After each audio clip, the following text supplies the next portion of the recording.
Τώρα. Καλησπέρα σας. Χαιρόμαστε όλοι πολύ που είστε σήμερα μαζί και να μην μου λέει κανένας ότι τους παραδείγματος δεν τους ενδιαφέρουν αυτά, γιατί βλέπω ότι έχουμε συμμετοχή και τους ενδιαφέρουν και πιστεύω ότι θα συνεχίσει το πνευματικό κέντρο να κάνει τέτοιου είδους διοργανώσεις. Τον κύριο Κώστα Καυκαλίδη τον γνωρίζουμε όλοι, γιατί είναι πατρινωτής.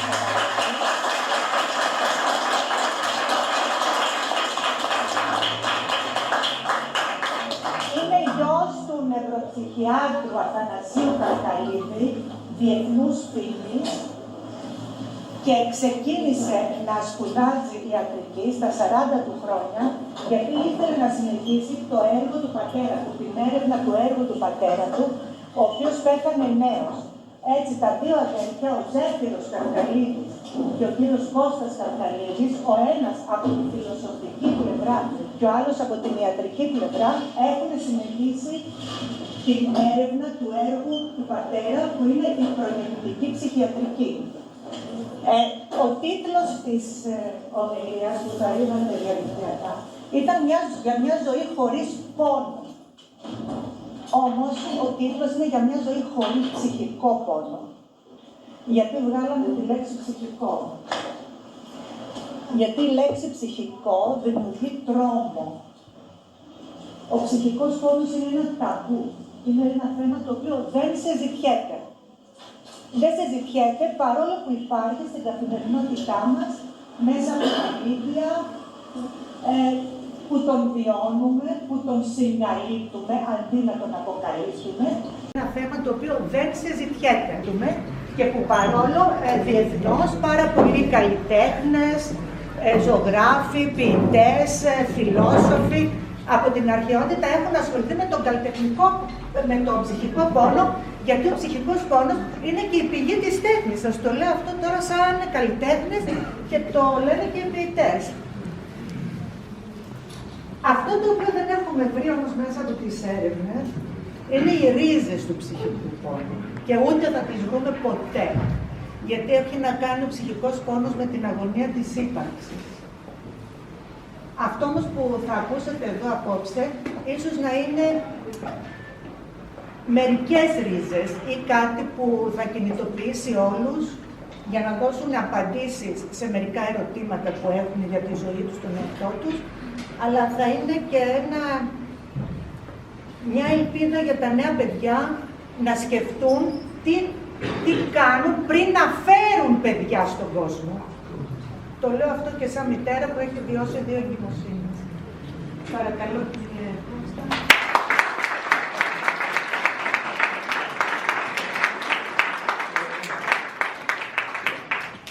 Φίλοι μου, καλώς ήρθατε και καλησπέρα σας.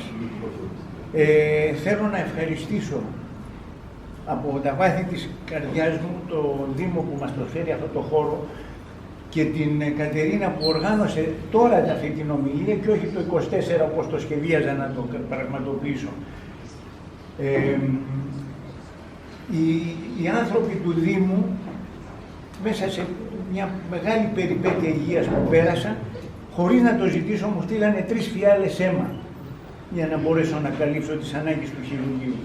Και αυτό, έτσι, εκφράζω την αγάπη μου για αυτούς τους ανθρώπους. Η αγάπη τους μου έδωσε τη δύναμη να είμαι ανάμεσά σας.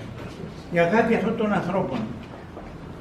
Θα μοιραστώ μαζί σας κάποιες αλήθειες που είναι επώδυνες, είναι σκληρές, αλλά η αλήθεια καμιά φορά λυτρώνει.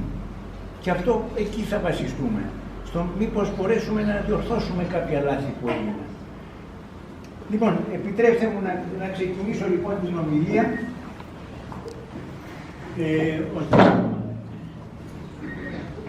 Λοιπόν, η εγκατάλειψη από τον ερωτικό σύντροφο αφήνει πόνο. Μια αποτυχία επαγγελματική αφήνει πόνο. Οικονομική καταστροφή αφήνει πόνο. Μια προσβολή αφήνει πάλι πόνο. Μια εξεταστική αποτυχία αφήνει πόνο. Εάν παρατηρήσουμε θα δούμε ότι πίσω από αυτό το πόνο κρύβεται μια αίσθηση απόρριψης συναισθηματικής. Αυτή η απόρριψη συναισθηματική με την αποδοχή της συναισθηματική κυριαρχούν στη ζωή μας.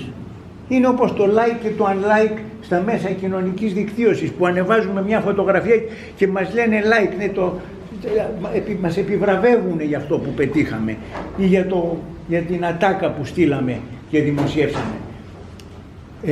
Αλλά όλη μας η ψυχολογία γενικότερα εξαρτάται από το πόσο αποδεκτικά ή απορριπτικά μηνύματα εισπράττουμε από τους ανθρώπους γύρω μας. Ανήκουμε στα εκατομμύρια των ανθρώπων που περιγράφουμε μια ανασφάλεια και ένα φόβο ακαθόριστο, αποζητώντας μια μεγάλη αγκαλιά και αγάπη. Τι είναι αγάπη όμως τελικά? Μήπως είναι μια αποδοχή του ανθρώπου μας δίπλα μας, αλλά να τον δεχτούμε χωρίς άνεφορο. Να αγκαλιάσουμε το μυαλό του, να αγκαλιάσουμε το σώμα του, την ύπαρξή του, τα πιστεύω του. Αυτή η αποδοχή ίσως δεν είναι και η αγάπη που δίδαξε ο Κύριος, αλλά δεν την έχουμε αντιληφθεί σε όλη τη διάσταση. Γιατί δεν έκανε διακρίσεις ποιους θα αγαπήσουμε και ποιους δεν θα αγαπήσουμε. Τέλος πάντων, προχωράμε παρακάτω. Μακάρι να ήταν μετρήσιμος ο πόνος, γιατί θα μπορούσες να καταλάβεις πόσο πονάω όταν με απορρίπτει συναισθηματικά. Ίσως να ευαισθητοποιήσω περισσότερο.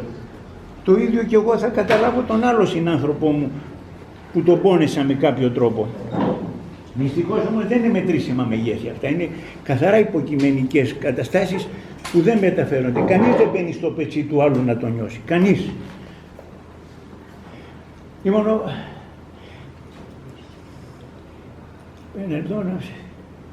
Λοιπόν, θα φέρω ένα παράδειγμα τώρα για να προχωρήσουμε την ανάλυση των βαθύτερων αιτιών του πόνου, τη γένεση του πόνου. Θα πάρουμε δύο άντρες, στην προκειμένη περίπτωση, όπου στο ίδιο επώδυνο ερέθισμα αντιδρά ο καθένας διαφορετικά. Και ποιο είναι αυτό το επώδυνο κοινό ερέθισμα? Η απόρριψη από τον ερωτικό του σύντροφο. Και βλέπουμε, ο ένας στοικά δέχεται την απόρριψη της συντρόφου και σε ένα εύλογο χρονικό διάστημα, αφού πονέσει και αυτός, θα πονέσει λίγο, αναζητά μια νέα σύντροφο στη ζωή του.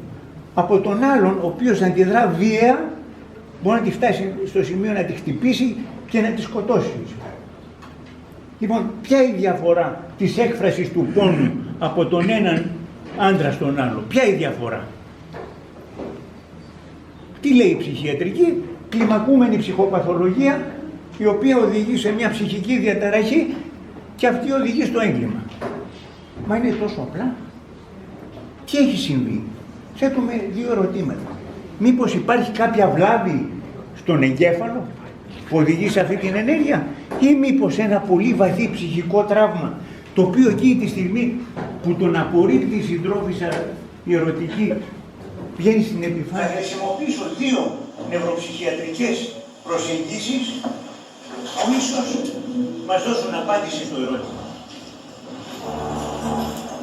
Η μία είναι πολύ πρόσφατη, δημοσιεύτηκε το 2018 από ομάδα νευροεπιστημόνων, τριών γυναικών νευροεπιστημόνων. Το τονίζω αυτό ότι είναι γυναίκες. Και πού κατέληξαν? Ότι το προγεννητικό στρεσάρισμα οδηγεί και συσχετίζεται με την εκδήλωση σχιζοφρένειας, αυτισμού και νευροαναπτυξιακών διαταραχών στο παιδί που θα γεννηθεί από αυτό το στρεσαρισμένο σώμα της εγκυμονούσας. Πώς γίνονται αυτά τα πράγματα? Δηλαδή, αν μιλάμε για νευροεπιστήμονες, μιλάμε για μετρήσιμα μεγέθη. Δηλαδή, εργαστηριακά έχουν προσεγγίσει αυτό το θέμα. Και πώς έχει γίνει αυτή η μέτρηση? Οι ορμόνες που σε κάθε ψυχική κατάσταση του ανθρώπου καθορίζουν και την λειτουργία του. Βλέπουμε στο θηροειδή και πόσο συνυφασμένος είναι η λειτουργία του θηροειδού με την ψυχολογία μας. Αλλά τι μετρήσανε λοιπόν οι νευροεπιστήμονες? Υψηλά επίπεδα κορτιζόλης στη στρεσαρισμένη έγκυο. Η κορτιζόλη όμως είναι η κορτιζόλη που ξέρουμε, η κορτιζόλη του οργανισμού. Η κορτιζόλη είναι ένα θαυμάσιο φάρμακο στην ιατρική, έχει σώσει ζωές. Αλλά είναι και καταστροφικό. Γιατί? Διότι καταστρέφει τις πρωτεΐνες, καταστρέφει τους ιστούς, τους υγιείς. Δηλαδή σε πονάει το γόνατο δεν μπορεί να περπατήσεις, κάνεις μια ένεση με κορτιζόνη και για 20 μέρες αισθάνεσαι Θεός. Και μετά οι πόνοι που αρχίζουν είναι χειρότεροι, γιατί έχει προκαλέσει περαιτέρω καταστροφή στην άρθρωση. Άρα λοιπόν κορτιζόλη. Μετά έχουμε κατεχολαμίνες, αδρεναλίνη, νοradrenalίνη, ντοπαμίνη. Η αδρεναλίνη ξέρουμε ότι είναι η ορμόνη της φυγής, του άγχους, της αγωνίας. Άρα αυτή την καρδούλα του εμβρίου που αναπτύσσεται δεν την ξετινάσει. Δεν δέχεται αυτές τις υψηλές δόσεις αδρεναλίνης και μιλάμε και έχουν συσχετίσει επίσημα αυτοί οι νευροεπιστήμονες καρδιοπάθειες και μεταβολικά νοσήματα, δηλαδή ζαχαρόδι, διαβήτη τύπου 1 και θηροειδίτιδες με αυτό το προγεννητικό στρες.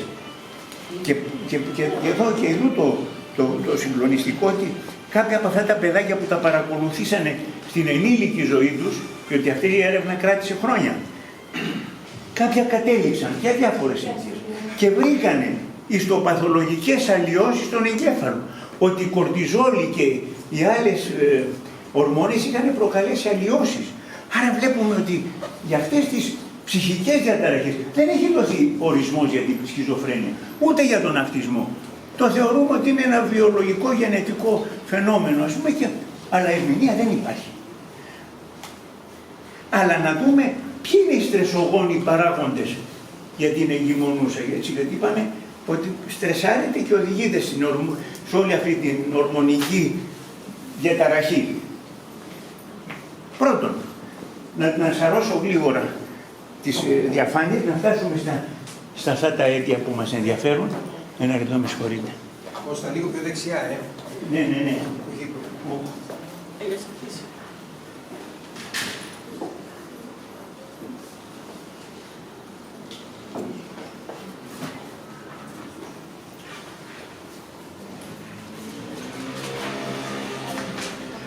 Με συγχωρείτε γι' αυτό, αλλά... Λοιπόν, ποιες είναι αυτές οι στρεσογόνες καταστάσεις, δεν ξέρω αν τις βλέπετε. Κύριε Καυκαλίδη, μην κάθεστε μπροστά εδώ. Πώς? Μην κάθεστε μπροστά και φαίνεστε από πίσω. Ναι, ωραία, εντάξει. Λοιπόν, προσέξτε. Συγκρούσεις με το άμεσο περιβάλλον της. Συγκρούσεις με τον σύντροφό της.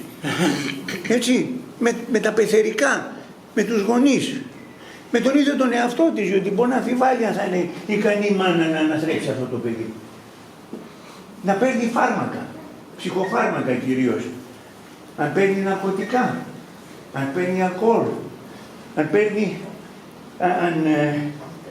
αν είναι μια μετανάστρια η οποία γεννάει στη θάλασσα. Αυτό το πλάσμα που γεννιέται μέσα στα πελάγη, τι στρες έχει δεχτεί από τη μάνα του. Ή να είναι προϊόν βιασμού, που πάλι η μάνα μέσα στην άρνηση της παρουσίας αυτού του πλάσματος το βομβαρδίζει με ορμόνες. Τώρα, τι είπαμε, ότι μπορεί να, όταν ρωτηθήκαμε για αυτό που έφτασε στο σημείο του εγκλήματος, εάν κουβαλάει μια παθολογία στον εγκέφαλο ή ένα ψυχικό τραύμα, έτσι. Καλύψαμε την πλευρά των ευρωεπιστημόνων που μιλάνε για βλάβη στον εγκέφαλο. Αλλά για να δούμε για την πλευρά του ψυχικού τραύματος. Για αυτή την πλευρά θα πάμε 60 χρόνια πίσω. Τη δεκαετία του 60. Εκεί, αλλά πριν μιλήσω για την περίοδο αυτή, θα μιλήσουμε λίγο για τη μνήμη. Πόσο πίσω μπορείτε να ανατρέξετε και να ανακαλέσετε εικόνες και στιγμές από τη ζωή σας. Πόσο, μέχρι τα 2-3 χρόνια σας. Έτσι δεν είναι. Και πριν τι έγινε. Γεννιέται άγραφο χαρτί ο άνθρωπος ή επειδή δεν υπάρχει ένα ανεπτυγμένο, πλήρως ανεπτυγμένο νευρικό σύστημα, δεν συμβαίνει τίποτα. Κι όμως, τα πράγματα δεν είναι τόσο απλά. Μία ομάδα ψυχιάτρων ακριβώς, κάνοντας χρήση ενός νέου φαρμάκου τότε, τη δεκαετία του 50-60, του LSD, το πολύ γνωστό ναρκωτικό θα μου πείτε, διότι τότε ήταν στα χέρια των γιατρών, δεν ήταν στα χέρια των δυστυχώς των εμπόρων ναρκωτικών. Ξεκινήσαν έρευνες χωρίς να έχουν βεβαίως μεθοδολογία στα χέρια τους, δηλαδή να ακολουθήσουν έναν τρόπο. Δεν είναι όπως την ασπιρίνη ή την αντιβίωση που τη δίνω εγώ και σου αντιμετωπίζω μια λίμωξη ή ένα πονοκέφαλο. Όχι, εδώ πέρα έχουμε την ψυχή. Η ψυχή τόσο εύκολα εκφράζεται, πάρα πολύ δύσκολα. Εδώ οι ψυχοθεραπείες κρατάνε δεκαετίες και πάλι δεν φτάνει στην απάντηση της βαθύτερης αλήθειας. Μου επιτρέπετε λίγο να πάρω ένα... Έχω θέμα. Λοιπόν, εντάξει, στην υγεία σας.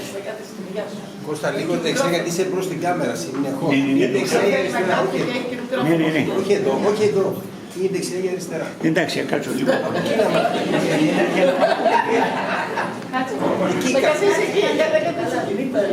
Λοιπόν, τι έγινε λοιπόν. Θα ανοίξω μια παρένθεση να σας πω ότι τα ψυχοδηλωτικά φάρμακα είχαν την τιμητική τους φέτος που? Στην Ελευσίνα που ήταν πολιτιστική πρωτεύουσα της Ελλάδας. Της Ευρώπης. Και στις 27, 28 και 29 του περασμένου Σεπτέμβρη οργανώθηκε συμπόσιο για τα ψυχοδηλωτικά φάρμακα.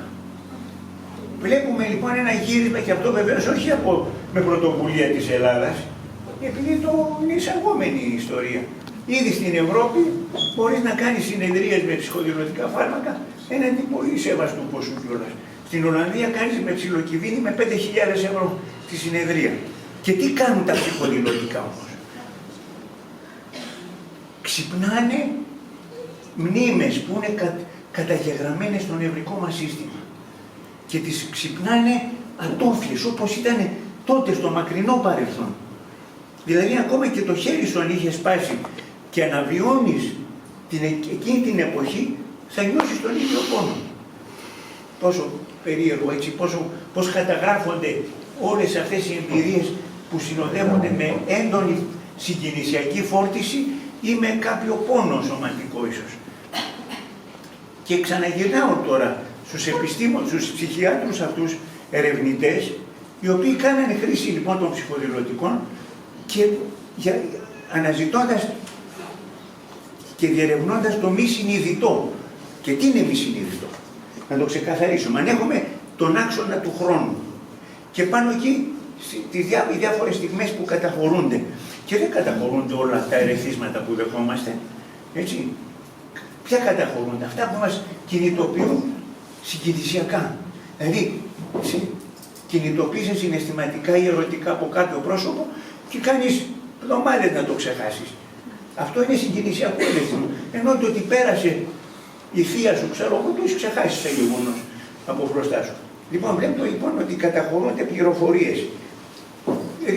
Ζήτησα προηγουμένως να πάμε πίσω στον χρόνο, να δούμε μέχρι πότε μπορούμε να θυμηθούμε πληροφορίες από τη ζωή μας. Και σταματάμε στα 2-3 χρόνια. Πιο πριν τι έγινε λοιπόν? Και ρωτάω, το μωρό, το νεογέννητο που ξεσπάει στα κλάματα, στο κλάμα, γιατί κλαίει εκείνη τη στιγμή? Μήπως αισθάνεται τη διαφορά από το περιβάλλον που έζησε 9 ολόκληρους μήνες, προστατευμένο από τον εξωτερικό χώρο, με την παροχή οξυγόνου, παροχή τροφής, προστασίας της αρπορής της μάνας, και ξαφνικά εξωθείται βία σε ένα καινούριο χώρο, όπου πρέπει να αναπνεύσει, πρέπει να αναζητήσει την τροφή του. Δεν είναι κάτι διαφορετικά, είναι διαφορετικά τα δεδομένα. Άρα λοιπόν έχει στοιχεία συγκριτικά μέσα του, μπορεί να συγκρίνει. Άρα και άλλες μνήμες είναι καταχωρημένες, οι οποίες θα δούμε πώς αποκαλύφθηκαν σε αυτή την ομάδα ψυχιάτρων, όπου είναι η αλήθεια ότι ο Αθανάσιος Καυκαλίδης τα ευρήματα που είχε από τις έρευνες το 60 μέχρι το 85 πραγματικά συγκλονίζουν, διότι αποκαλύπτουν αυτό το βαθύ ασυνείδητο και το τι κρύβει. Θα σας δείξω μια φωτογραφία του Αθανασίου για να έχουμε... Νάτος, ο Αθανάσιος Καυκαλίδης, ο οποίος έγινε στα 67 του χρόνια. Ο άνθρωπος αυτός λοιπόν αφοσιώθηκε σε νέα παιδιά που θέλανε να βρουν λύσεις στα υπαρξιακά τους αγωνιώδη προβλήματα και κατέληξε σε ένα σύνολο από ευρήματα όπου συνηγορούσαν ότι σεξουαλικές διαταραχές, νευρώσεις, καταθλίψεις, ψυχοσωματικές αντιδράσεις συσχετιζόντουσαν με ερεθίσματα, με συναισθήματα που είχαν αφήσει ερεθίσματα προερχόμενα από το μητρικό σώμα προς το έμβριο. Αυτά τα αναβίωσαν οι άνθρωποι που έτσι είχαν αυτή την ανάκληση του παρελθόντος στην ενδομήτρια του ζωή και αισθάνθηκαν ως ανεπιθύμητοι. Ότι δηλαδή ότι η μάνα δεν επιθυμούσε την ύπαρξή του. Έτσι το μεταφράσανε. Η αρχή του Αθανασίου Καυκαλίδη ήταν σεβασμός στην υποκειμενικότητα. Ό,τι του λέγανε το πίστευε. Δεν προσπαθούσε να τους βάλει τις δικές του αναλύσεις που είχε διδαχθεί στο πανεπιστήμιο. Α, να σου κολλήσουμε ένα ταμπελάκι σε ψυχοσικό σχιζοφρένεια, το ένα σε το άλλο. Όχι. Έκασε και τους άκουσε. Και το άκουσμα τους αφουγκράστηκε με τόση προσοχή, ώστε μπόρεσε να συλλάβει ότι υπήρχαν κοινά χαρακτηριστικά μεταξύ των ανθρώπων, διαμορφώνοντας δύο κατηγορίες, όπως και ο ίδιος τις όρισε, στα επιθυμητά και στα ανεπιθύμητα έμβρια. Θα αναφερθώ σε τρεις ομάδες αυτών των ατόμων που υποβλήθηκαν σε αυτές τις συνεδρίες και δώσαν όλα αυτά τα ευρήματα στον Αθανάσιο, και εκεί ίσως καταλάβουμε πολλές συμπεριφορές και δικές μας, ανθρώπων διπλανών μας και όχι μόνο. Λοιπόν, η πρώτη κατηγορία, όπως ήδη τα περιγράψανε κατά τη διάρκεια αυτών των συνεδριών, οι οποίες κρατάγανε 12-16 ώρες η μία. Δεν ήταν μια απλή ψυχαναλυτική δουλειά του 45 λεπτού, ας πούμε, ήταν 12-16 ώρες. Εξάλλου αυτόν τον πέθανε τον πατέρα μου, γιατί κάπνιζε δίπλα τους, περιμένοντας πότε θα ανοίξουν τα κέντρα αυτά και θα εκφραστούν για τις αγωνιώδεις καταστάσεις που τους κυριαρχούσαν. Και αυτή λοιπόν η πρώτη ομάδα λοιπόν που θα περιγράψω, όπως περιγράφουν ήδη, αισθανθήκανε να μικραίνει το σώμα τους, πήρανε τη στάση που παίρνει το έμβριο μες στη μήτρα και αισθάνθηκαν ότι κυριαρχούνται από, μυρίζει η ύπαρξή τους από μια ωκεάνια γαλήνη. Α, τι ήταν αυτοί οι άνθρωποι? Διασταυρώθηκε από τους γονείς ότι ήταν παιδιά που είχαν αγαπηθεί από την ώρα της σύλληψης σχεδόν. Σε όλη τη διάρκεια της εγκυμοσύνης αυτή η αγάπη πέρναγε σε αυτά τα παιδιά, σε αυτά τα άτομα, και όταν γεννήθηκαν η αγάπη αυτή συνεχίστηκε μέχρι που εξελίχθηκαν σε αυτόνομες οντότητες. Αυτοί οι άνθρωποι είναι μικροί βούδες. Γιατί η αγάπη είναι κυρίαρχη μέσα τους, ξέρουν να την ανιχνεύουν όταν τους την προσφέρει κάποιος και την ανταποδίδουν γενναιόδωρα. Βεβαίως είναι λίγοι δυστυχώς αυτοί που έχουν δεχτεί τόση αποδοχή υπαρξιακή. Και πάμε στη δεύτερη ομάδα που είναι, αυτή θα τη χωρίσουμε σε δύο υποομάδες. Διότι είναι αυτή που, όπως συνήθως συμβαίνει, στην αρχή μπαίνει έγκυος η γυναίκα και ρωτάτε και μπαίνει στο δίλημμα, τώρα θα το κρατήσω, θα το κρατήσω. Ναι, και μετά χαίρεται που το κρατάει και ολοκληρώνεται η εγκυμοσύνη. Αυτοί λοιπόν στο πρώτο διάστημα, φαίνεται τόσο νωρίς, καταχωρούνται πληροφορίες και βλέπεις ότι στη ζωή τους κυριαρχούν και καλές μνήμες αλλά και αρνητικές. Δηλαδή και μνήμες χαράς και μνήμες πόνου. Υπάρχει όμως η δεύτερη υποομάδα. Ποια είναι η υποδομάδα η δεύτερη? Είναι αυτή που από την αρχή μέχρι το τέλος της εγκυμοσύνης η άλλη, η μάνα όχι άθελάτη, συνειδητά, λέει εγώ δεν σε θέλω.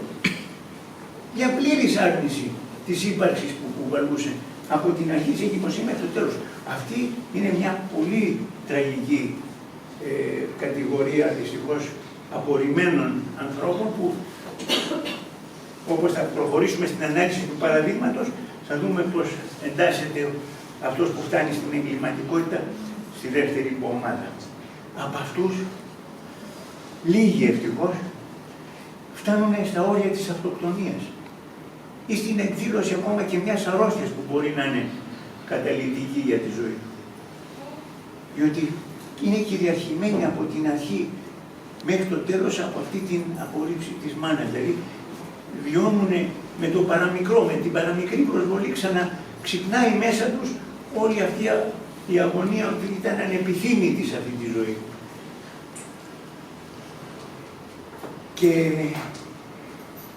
Και η αυτοκτονία για αυτούς είναι μια λύτρωση. Αλλά πώς γίνεται η εντολή, πώς περνάει η εντολή, γιατί λέμε «Α, αυτή η ωραία κοπέλα, αυτός ο ωραίος νέος, με λεφτά, με τα πάντα όλα, με μόρφωση, πήγε και αυτοκτόνησε». Γιατί, θέτουμε το ερώτημα, τα πάντα είχε, τι του έλειπε, σαν παρατηρητές, αλλά δεν ξέραμε τι κουβαλούσε μέσα. Αυτό που κουβαλούσε ήταν η ανάμνηση ότι όταν η μάνα δεν τα ήθελε αυτά τα άτομα, έδινε την εντολή θανάτου. Και η εντολή θανάτου η μάνα είναι τεράστια δύναμη. Και ακριβώς υπακούοντας λοιπόν σε αυτή την εντολή, υλοποιούν την επιθυμία της. Και φτάνουν στα όρια της αυτοκτονίας ή όπως είπαμε στην εκδήλωση κάποιου νοσήματος, εκφυλιστικού βέβαια. Κάποιοι, πάλι λίγοι ευτυχώς, οδηγούν και στην εγκληματικότητα. Με φοβερή επιθετικότητα προς τη μάνα, αλλά και στο υποκατάστατο της μάνας που θα έρθει στη ζωή τους. Και ακριβώς, επιστρέφοντας το παράδειγμά μας που λέγαμε για εκείνους τους δύο άνδρες, ο ένας που ήταν στοικά τοποθετημένος στο χωρισμό και ο άλλος που έδρασε βία, φτάνοντας στο σημείο να σκοτώσει τη συντρόφισσά του, τι έχουμε να πούμε, ότι αυτός που σκότωσε εκείνη τη στιγμή που του λέει άλλοι χωρίζουμε, δεν σε θέλω, φεύγω για τον ΑΒ λόγο, εκείνη τη στιγμή δεν κυριαρχείται από το συνειδητό του παρόντος. Έχει ξυπνήσει μέσα του όλη η αγωνία του παρελθόντος. Έχει ξυπνήσει ο φόβος, το δέος που ένιωθε σαν έμβριο ότι ήταν ανεπιθύμητος. Που του έλεγε πέθανε, εγώ δεν σε θέλω εδώ μέσα. Και εκείνη τη στιγμή η αυτοσυντήρηση τι του λέει, υπάρχει απειλείται η ζωή σου. Και τι κάνει, πρέπει να καταστρέψει την πηγή του πόνου. Και ποιος είναι η πηγή του πόνου, η καημένη συντρόφισσα που εκείνη τη στιγμή τη σκοτώνει. Για να σταματήσει ο πόνος. Αλλά και πάει και παραδίδεται στην αστυνομία και λέει, δεν ξέρω τι μου συνέβη. Που λένε όλοι, οι περισσότεροι αυτό λένε, ότι δεν ήξερα τι μου συνέβη. Την παχαίρωσα, την έκλειξα, τη σκότωσα, αλλά δεν ξέρω. Διότι το χέρι δεν το κινεί το συνειδητό εκείνης της στιγμής, αλλά η αίσθηση που ακούσε τότε μέσα σε αυτή την ψυχούλα του εμβρίου, με τον απόλυτο πόνο και δέος που του είχε προκαλέσει η άρνηση της ύπαρξής του από τη μάνα. Και φτάνει σε αυτά τα τραγικά αποτελέσματα. Εδώ, εν κατακλείδη, βλέπουμε δύο νευροψυχιατρικές προσεγγίσεις του θέματος του πόνου και σαφώς περιμένουμε από από τις δύο ομάδες ερευνητών να συνεχίσουν το έργο. Ουσιαστικά η μία συμπληρώνει την άλλη. Διότι και οι νευροεπιστήμονες βρήκανε βλάβη στον εγκέφαλο, αλλά και ο Αθανάσιος Καυκαλίδης βρήκε ότι υπάρχει ένα ψυχικό τραύμα, το οποίο επί χρόνια προσπαθούσε να το μεταφέρει στους συναδέλφους του πανεπιστημιακούς κλπ. Και δεν ήταν εύκολο να μεταφέρει αυτή την υποκειμενική κατάσταση. Ενώ οι νευροεπιστήμονες επιτέλους πλέον το τεκμηριώνουν με εργαστηριακά δεδομένα. Λοιπόν, έχουμε ακόμα 2-3 πράγματα να πούμε πολύ σημαντικά. Και θα έλεγα πολύ πιο σημαντικά. Διότι αυτά ήταν τα εισαγωγικά. Διότι τι μας ενδιαφέρει. Όταν λέμε μια ζωή χωρίς ψυχικό πόνο, είναι η προοπτική. Ο νέος, ο μελλοντικός γονέας μπορεί να κάνει κάτι ώστε τα παιδιά του να έρθουν πιο ευτυχισμένα.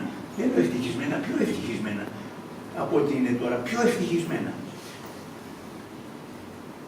Θα επιτρέψτε μου, δώστε μου ένα λεπτό μόνο να προχωρήσω.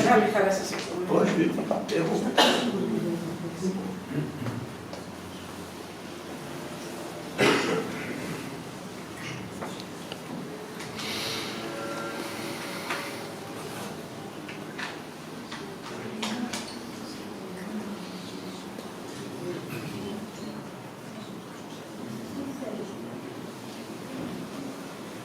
Λοιπόν,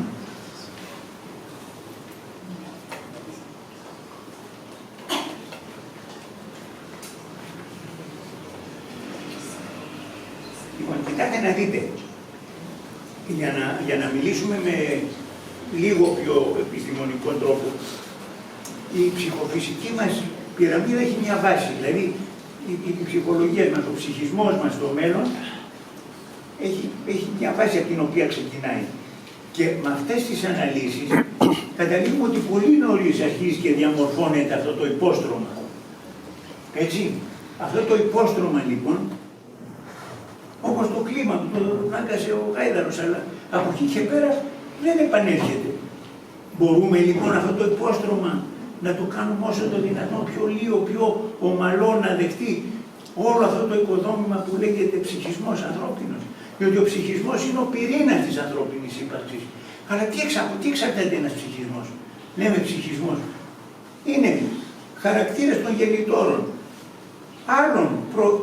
άλλων γενεών, προγενέστερων που έχουν μεταφερθεί μέσω του DNA. Δεν τα ξέρουμε ακόμα, δεν έχουν αποκαλυφθεί στους επιστήμονες. Αλλά φαίνεται ότι έρχεται πληροφορία η οποία καθορίζει τον χαρακτήρα σου. Το περιβάλλον που θα μεγαλώσεις. Οι άνθρωποι αυτού του περιβάλλοντος και καθορίζουν τους ψυχισμούς. Γιατί βλέπεις με το ίδιο υπαρξιακό πρόβλημα δύο άνθρωποι, ο ένας να λειτουργήσει εγκληματικά απέναντι στη συντρόφισσα, ο άλλος αυτοκαταστροφικά. Ποια είναι η διαφορά στο ψυχισμό? Δηλαδή το τι έχει πάρει από το περιβάλλον και από τους γεννήτορες και τους προγεννήτορες. Όλο αυτό το υλικό το οποίο έρχεται μέσα.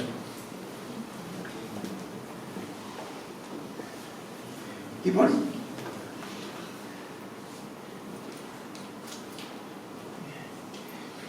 εάν λοιπόν ρωτήσετε από αυτά που πήγανε στραβά τι μπορούμε να φτιάξουμε, θα σας πω ότι έρχεται πάλι η επιστήμη των ημερών μας, που είναι η νευροπλαστικότητα και η γενετική, και τι λέει?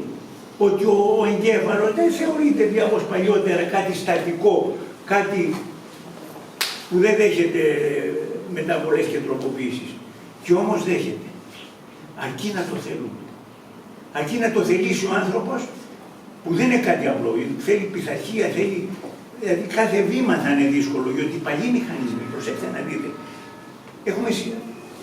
έχουμε συνηθίσει να λειτουργούμε σε κάποια ερεθίσματα με έναν αντανακλαστικό τρόπο, με έναν συγκεκριμένο τρόπο να αντιδρούμε.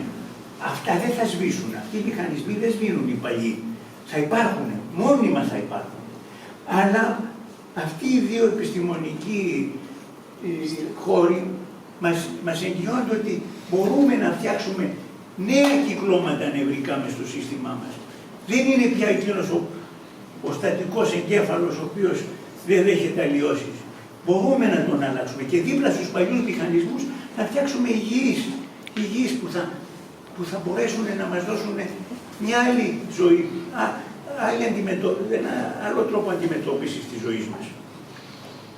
Και βεβαίως εδώ έρχεται εκεί η ψυχοθεραπεία και θεραπευτικές προσεγγίσεις, οι οποίες είναι ουκολίες στην εποχή μας, που όλες έχουν να δώσουν κάτι. Όλες έχουν να δώσουν κάτι στο αδιέξοδο της ψυχής μας. Όλοι αυτοί οι θεραπευτές.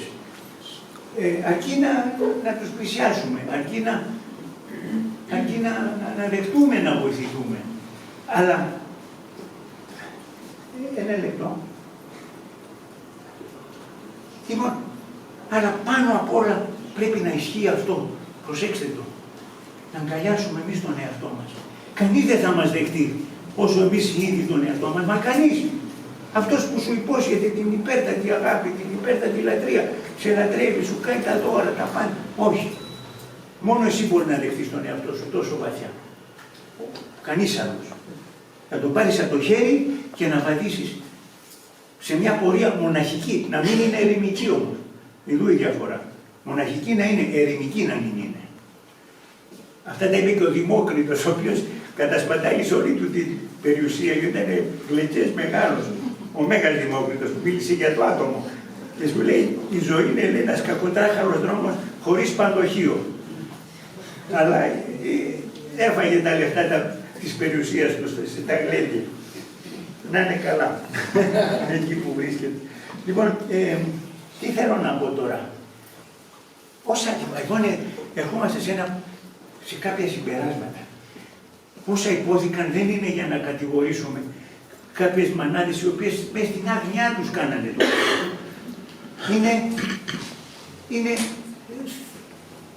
Ήταν ανενημέρωτες, δεν γνωρίζανε.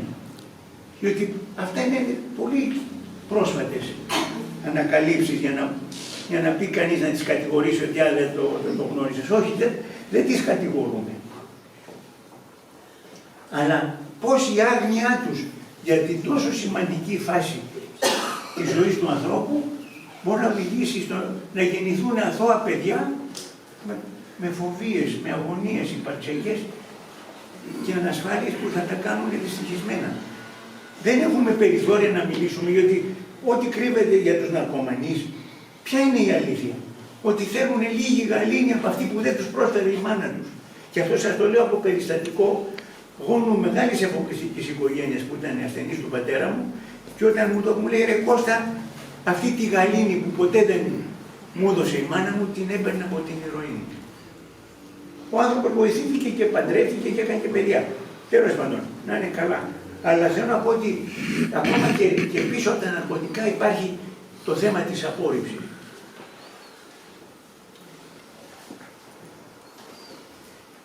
Και όλα αυτά γιατί? Γιατί δεν προσφέρθηκε το πολύ απλό αυτό το πράγμα. Κοιτάξτε το. Μια αποδοχή ανεφόρων. Ο Ιησούς είπε αγαπάτε. Μα αγαπάτε δεν είπε τι θα αγαπάμε και τους όχι. Άρα αγάπησε και το έμβριο που κουβαλάς, αλλά αγάπησε το πραγματικά. Δεν θα μπορούσε το κήρυγμα της Εκκλησίας να συμπεριλάβει αυτές τις πληροφορίες, να τα ακούσουν οι μελλοντικές μητέρες, ότι αγάπη είναι και αυτό το κομμάτι. Αγάπησε το έμβριο που κουβαλάς ανεφόρον, άστο εκεί ήσυχο να μεγαλώσει. Αυτό δεν θέλει πολλά. Ακόμα και η υπερβολική σκέψη κάνει κακό. Άστο εκεί να μεγαλώσει. Ελεύθερα. Άστο να κοιμάται, να παίρνει το οξυγόνο του, την τροφή του, μέσα του να έρθει η ώρα να βγει. Έτσι. Αυτό είναι το σκεπτικό. Εδώ και ο πατέρας παίζει κάποιο ρόλο κατά τη διάρκεια της εγκυμοσύνης. Διότι υπάρχουν πατεράδες που θέλουν, όχι, θα μου φέρεις το γιο. Αμάν εγώ τι να σου κάνω τώρα το γιο? Κατά παραγγελία έχετε. Όταν το χρωμόσωμα έχει πάρει τη θέση του και έχει καθορίσει το φύλλο, μα 100 σκέψεις να κάνει την ημέρα, δεν θα τα αλλάξει. Δεν αλλάζει. Έχει πάρει εκεί τη θέση του. Θα είναι κορίτσι, θα είναι κορίτσι. Αγόρι θα είναι αγόρι. Τελείωσε. Λοιπόν,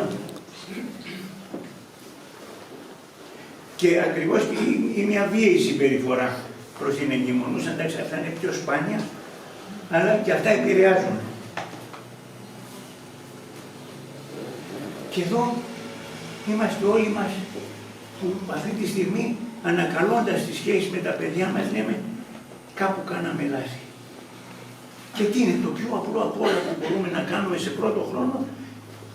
Είναι να τους κάνουμε μια κατάθεση ψυχής, να τους πούμε συγχωρέστε μας παιδιά. Διότι αυτό που κάναμε το κάναμε κατά λάθος. Και θα σας πω ένα παράδειγμα. Πονάνε οι άλλοι ίδιος και ξαφνικά πεθαίνει ο πατέρας της.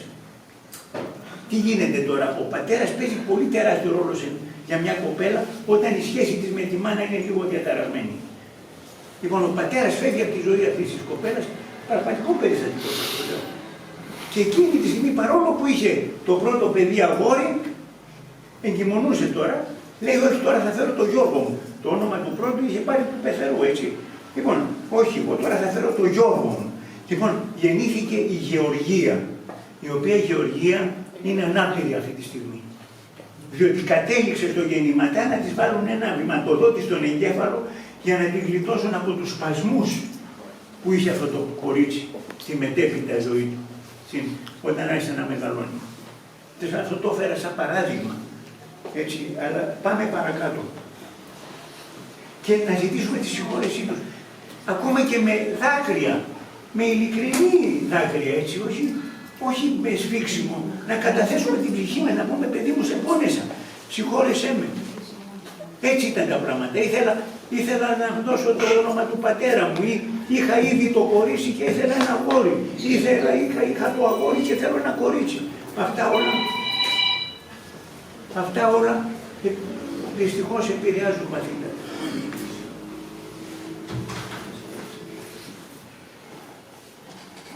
Πού καταλήγουμε? Να ακουστεί λοιπόν ο κόδωνας του κινδύνου για τους νέους που θα γίνουν γονείς. Δεν θέλει καμιά προσπάθεια. Αυτό που είπαμε, μια αποδοχή ανεφόρων. Άστο εκεί να μεγαλώσει, δεν χρειάζεται τίποτα. Ούτε και την πολλή σκέψη. Και η πολλή σκέψη βλάβει. Άστο εκεί να μεγαλώνει. Θες να πας στο χωράφι να μαζέψεις ζαβατικά, πήγαινε. Θες να πας στο εργοστάσιο να δουλέψεις, πήγαινε, κυρά μου. Θα πας να καπνίσεις το κολονάκι, το τσιγαράκι σου με τις φίλες σου, σπάψε να σκέφτεσαι.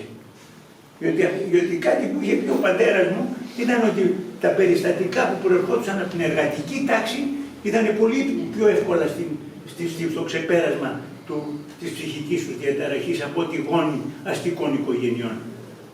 Που ήταν δυστυχώς εκτεθειμένα όλο το χρόνο στη δύναμη της μήτρας, θα μπορούσαμε να πούμε. Ενώ η εργαζόμενη μάνα άφηνε και μερικά περιθώρια που το έμβριο μεγάλωνε στην ησυχία του. Έτσι, δηλαδή βλέπουμε ότι η συχνότητα που βομβαρδίζεται το έμβριο κατά τη διάρκεια της εγκυμοσύνης είναι καθοριστική σημασία. Εμείς ανήκουμε στις γενιές που έχουν πονέσει. Γιατί και οι γονείς μας δεν ήταν τέλειοι. Ήταν και αυτοί θύματα άλλων γονιών. Υπάρχει λοιπόν ένας φαύλος κύκλος που συνεχίζεται. Μήπως πρέπει να κοπεί αυτός ο κύκλος και να αρχίσουν να έρχονται πιο ευτυχισμένα, δεν λέμε ευτυχισμένα, πιο ευτυχισμένα παιδιά. Τίποτα περισσότερο. Η σύγκρουση, η ασυνείδητη, βλέπουμε να καταστρέφει τον πλανήτη. Αυτή τη στιγμή, αυτοί όλοι που συγκρούονται στη Μέση Ανατολή, αν ξέρανε τι θέλουν πραγματικά, θα ήταν τα πράγματα πολύ διαφορετικά. Είναι κυριαρχημένοι από το μη συνειδητό. Αυτό τους κυριαρχεί, τους καθοδηγεί. Όπως τον άλλο που σήκωσε το μαχαίρι και σκότωσε τη συντρόφισσα. Σηκώνουν το όπλο και του φταίει ο Εβραίος ή του Εβραίου του φταίει ο Παλαιστίνιος. Αλλά στην πραγματικότητα άλλα είναι τα αίτια. Κώστα, θέλω να μας πεις συνείδηση, ασυνείδητο και μη συνειδητό, γιατί είπαμε 3, ίσως δεν είναι... Ναι, όχι ένα λεπτό. Όχι πολύ. Ναι, το μη συνειδητό είναι και ασυνείδητο. Το ασυνείδητο όμως είναι και ο ασυνείδητος οδηγός που λέμε, ασυνείδητος οδηγός. Ενώ το μη συνειδητό είναι πιο αυστηρή ψυχιατρική προσέγγιση. Πιο βαθύ. Ναι, είναι δηλαδή σε αυτόν τον άξονα του χρόνου που έχουν καταχωρηθεί στιγμές της ζωής μας, είναι ό,τι δεν μπορώ να πάω να το βρω με την ανάμνησή μου και να το ανακαλέσω. Αυτό είναι το μη συνειδητό. Αυτό ανακαλείται με την ψυχοδηλωτική εμπειρία. Έτσι. Μία ερώτηση. Με την ψυχοθεραπεία ανακαλείται. Μα αυτό είναι, αυτό είπαμε ότι αυτοί ανακαλέσανε και ξαναζήσανε τις αγωνίες. Ανακαλείται, συγγνώμη, μια ερώτηση γιατί μου επιτρέψει. Ανακαλείται με το ψυχοδηλωτικό φάρμακο. Αναβιώνει συναισθήματα. Αλλά αν ανακαλείται με την ψυχοθεραπεία μόνο με λόγο με τον θεραπευτή. Μόνο με λόγο, χωρίς φάρμακο. Όχι, αυτό είναι πολύ άρα αυτό το μη συνειδητό που λες είναι πολύ βαθύ. Διότι γι' αυτό κρατάνε οι ψυχοθεραπείες 10 και 15 χρόνια. Διότι απλώς δεν έχουν κάποιον που τον πληρώνουν και τους ακούει, ανακυκλώνουν στα ίδια και τα ίδια, ναι, αλλά και πάνε λίγο παραπέρα, δεν μπορούν να πάνε πιο πέρα. Δεν τους το επιτρέπει η συνειδητότητα του παρόντος. Υπάρχουν κάποια όρια, ναι. Σε αυτό θα πω ότι επειδή με τελειώνω και ψυχοθεραπεύτρια, αλλά είμαι και ενεργειακή θεραπεύτρια, η ψυχοθεραπεία πηγαίνει μέσα από το 5-10% του μυαλού μας, του συνειδητού. Στις βιωματικές συνεδρίες, μέσα από τα εγκεφαλικά κύματα θήτα, έχουμε πρόσβαση στο υποσυνείδητο, όπου εκεί αλλάζει το πρόγραμμα. Το είπε νωρίτερα ο γιατρός. Είπε με ενεργειακές με εναλλακτικές θεραπείες. Ναι, γιατί έτσι αλλάζει και εγώ έχω την αλλάζω. Έχετε δίκιο, κυρία μου. Ναι, πρέπει να. Το είπατε νωρίτερα. Μα είμαστε ακόμα στην εξερεύνηση όλων αυτών των θεραπευτικών προσεγγίσεων. Ο άλλος είναι χαμένος μέσα στα προβλήματά του και δεν ξέρει πώς να βοηθηθεί. Γιατί μήπως οι κρατούντες έχουν λύσει τα προβλήματα τους τα ψυχολογικά, έχουν τις τύχες μας στα χέρια τους, αυτοί θα έπρεπε να κάνουν συνεδρίες. Διότι να κάνουν 8 δισεκατομμύρια άνθρωποι δεν μπορούν να κάνουν τώρα συνεδρίες βαθιές ψυχοθεραπείας για να ανακαλέσουν το παρελθόν. Αλλά οι ηγέτες θα μπορούσαν να το κάνουν. Αν λοιπόν τους υποχρεώναμε να πάνε να τους κατέβουμε στο Σύνταγμα και να πούμε παιδιά, για πάτε σε κέντρα ειδικά να θεραπευτείτε, γιατί εκεί θα αποκαλυπτόταν τι τους έφερε στην εξουσία, ποιο ήταν το κίνητρο. Και να ξεφύγουν από αυτό το περιχαράκωμα του εγώ και να επιτρέψουν στους λαούς τους να γίνουν περισσότερο πνευματικοί μακριά από την ύλη. Διότι η ύλη είναι αυτή που οδηγεί στην αυτοκαταστροφή μας. Διότι όταν η ύλη έρχεται να σου σώσει και να σου καλύψει το συναισθηματικό κενό, τότε αρχίζεις και καταστρέφεις την ύλη. Καταστρέφεις τη φύση γύρω σου για να καλύψεις το συναισθηματικό σου κενό. Ενώ όταν τα ξέρεις αυτά τα πράγματα, γίνεσαι αυτάρκης, δεν θέλεις πολλά. Δεν χρειάζεσαι ούτε τη θαλαμιγό, ούτε και το ελικόπτερο να πηγαίνω έρχεσαι. Περιορίζεσαι στο 2 τράφου, λέγαμε. Λοιπόν, τέλος πάντων. Αλλά, εντάξει. Λοιπόν, εδώ θα είναι, να αναφέρω 4. Μπορώ να σας ρωτήσω. Παρδόν, δεν ακούω. Θα κάνει ερωτήσεις, αλλά θα κάνουμε μετά. Όχι, όταν θα κάνουμε ερωτήσεις, τελειώνω. Δώστε μου 5 λεπτά μόνο. Λοιπόν, αυτοί είναι 4 κανόνες που θα μπορούσαν ίσως να φέρουν πιο ευτυχισμένα παιδιά στο μέλλον. Που είναι, προσέξτε, να μην χρησιμοποιείτε το έμβριο σαν υπομόχλιο. Όταν θα το χρησιμοποιήσει μια γυναίκα, χρησιμοποιήσει μια εγκυμοσύνη για να πετύχει το σκοπό ενός γάμου, αυτό το πλάσμα είναι ήδη καταδικασμένο. Γιατί δέχεται όλη την πίεση. Όλη την πίεση τη δέχεται. Όπως λέμε το υπομόχλιο, δέχεται όλη την πίεση αυτής της διαδικασίας, ώστε να πει το νέο άλλος και να πει ναι, παντρευόμαστε. Λοιπόν, ένα είναι αυτό. Το δεύτερο, αποδοχή του εμβρίου χωρίς να θέλω αν θα είναι αγόρι κορίτσι, γιατί αυτό έχει πάρει τη θέση του. Το χρωμόσωμα έχει καθορίσει το φύλο, δεν αλλάζει με τίποτα. Υποψήφια μητέρα να μην επηρεάζεται από το περιβάλλον. Η λαϊκή παράδοση το λέει από εκατοντάδες χρόνια. Μην επηρεάζετε την έγκυο, μην τη στεναχωρείτε. Ποιοι το έχουν εφαρμόσει? Κανείς. Λοιπόν, να μην επηρεάζεται από το περιβάλλον της. Και εκείνη να μην το επιτρέψει. Είναι ήδη δεν θα μου με ενοχλείς, να σηκώνεται να φεύγει, να πηγαίνει αλλού. Ή να τους διώχνει από το σπίτι. Τέλος πάντων. Και βεβαίως να προσέχει την υγεία της. Γιατί άμα καπνίζει, πίνει, δεν προσέχει τη διατροφή της, ζάχαρα, πράγματα και όλα αυτά επηρεάζουν και το έμβριο. Λοιπόν, εδώ πέρα πριν από 2 χρόνια, το 20, πριν από 3 χρόνια, ψηφίστηκε στα πλαίσια της πρωτοβάθμιας πρόληψης η προγεννητική αγωγή. Δηλαδή να ενημερώνονται οι υποψήφιες μητέρες με νομοθέτημα του κράτους. Το κατονομάζω εκεί πέρα, έτσι. Λοιπόν, ότι πρέπει να διδάσκεται η προγεννητική αγωγή. Δεν είναι κάτι τόσο απλό. Εμείς είπαμε αλήθειες πολύ σκληρές και πόδινες. Η προγεννητική δεν μπαίνει σε αυτά τα επίπεδα, είναι πιο επιφανειακή, αλλά θα δώσει οδηγίες, τουλάχιστον οι κανόνες που προανέφερα να εφαρμόζονται. Και βεβαίως η Ιωάννα Μαρή είναι γνωστή γιατί από την αρχή είχε ασπαστεί τη δουλειά του πατέρα μας και πολέμησε επί χρόνια για να πετύχει αυτή την ψήφιση. Δεν ξέρω αν και ήδη οι κρατούντες κατάλαβαν τι ψηφίσανε.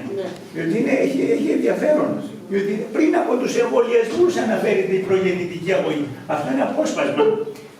Και πριν από τους εμβολιασμούς αναφέρεται στην προγεννητική αγωγή. Δηλαδή δίδαξε την υποψήφια μάνα πώς θα γίνει η καλή μάνα. Αυτά είναι. Και εδώ φτάνουμε σε ένα άλλο νομοθέτημα που εγώ αν ήμουνα για μια μέρα υπουργός υγείας θα το πέρναγα αμέσως. Προσέξτε τι προτείνω. Γυναικολόγοι και μευτήρες, διότι σε αυτούς θα πάει η εγκυμονούσα. Τους πρώτους γιατρούς που θα επισκεφτεί θα είναι αυτοί. Και να τους πει, το κράτος σας δεσμεύω να ενημερώνετε την υποψήφια μάνα για τις ευθύνες που κουβαλάει απέναντι στο πλάσμα που κυοφορεί. Διότι δεν είναι μόνο απέναντι στο πλάσμα θα του κάνει ευτυχισμένο ή όχι, αλλά και απέναντι στην κοινωνία. Με συγχωρείτε, τρομοκρατία, hooligans, bullying, όλη αυτή η τρομακτική βία που βγαίνει αυτή τη στιγμή και ψάχνουμε να βρούμε λύσεις, ξεκινάει από αυτή την ιστορία. Λοιπόν, τι θέλεις? Θέλεις να φέρεις ένα... και απέναντι στην κοινωνία είσαι υπεύθυνη, κυρία μου. Και θα πρέπει να ποινικοποιηθεί κιόλας μια τέτοια απορριπτική συμπεριφορά, για την πλάκα σου κάνει στο παιδί, όχι. Σε μια κοινωνία που θέλουμε να είμαστε υγιείς και ασφαλείς, θα πρέπει να έχονται υγιεί ψυχικά αυτά τα άτομα. Οι άλλοι που πυροβολούν στα σχολεία, τι μίσος έχουνε. Δεν τους στέλνε τα παιδάκια αυτά. Αλλού είναι το μίσος. Αλλού κατευθύνεται και άλλοι τι πληρώνουν.